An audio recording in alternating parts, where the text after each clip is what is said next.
ସାର୍ଙ୍କର ଆଜି ଡ୍ୟୁଟି ଛୁଟି ଥିଲା, ସେଥିପାଇଁ ମାର୍କେଟିଂ ଯାଇଥିଲେ। କିଛି ସଉଦା ନଥିଲା, କିଛି ମାର୍କେଟିଂ କରିବା ପାଇଁ ଯାଇଥିଲେ। ତ ଆସିଲେ କିଛି ପରିବା ବି ଘରେ ନଥିଲା, କିଛି ପରିବା ନେଇ ଆସିଲେ, ତା ସହିତ ଚିକେନ୍ ବି ନେଇ ଆସିଥିଲେ। ଆଜି ବାର ତ ଥିଲା ନା। ତାପରେ ତ ତେଲ ମସଲା ହଳଦିଆଟା ପକାଇକି ମାନେ ଗୋଳଉଥିଲେ ସବୁ।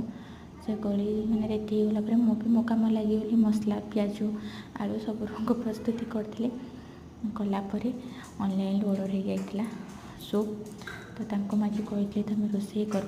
ତ ମୋତେ ବେଶୀ ଭଲ ଚିକେନ୍ ରୋଷେଇ କରି ଆସେନା, ଆଉ ସେ ବହୁତ ଭଲ ଚିକେନ୍ ରୋଷେଇ କରନ୍ତି। ତାପରେ ମୋତେ ଭୋକ ବି ଲାଗୁଥିଲା। ମୁଁ ତାଙ୍କୁ ବାର କହୁଥିଲି କି ଆସ ସୁପ୍ ପିଇବା, ଭୋକ ଲାଗିଲାଣି। ଆପଣ କହିଥିଲି। ତାପରେ ସେ ଚିକେନ୍ କଷୁଥିଲେ। ମୋ ଝିଅକୁ ଭୋକ ଲାଗିଲାଣି ଜୋରସେ, ସେ କହିଲା ବାବା କେତେବେଳେ ହେବ। ଫାଇନାଲି ଚିକେନ୍ କଷା ପ୍ରସ୍ତୁତି ହେଇଯାଇଥିଲା। ସେ ଖାଇବା ପାଇଁ ବସିଯାଇଥିଲା। ତାପରେ ଚିକେନ୍ ପୁରା ରେଡ଼ି।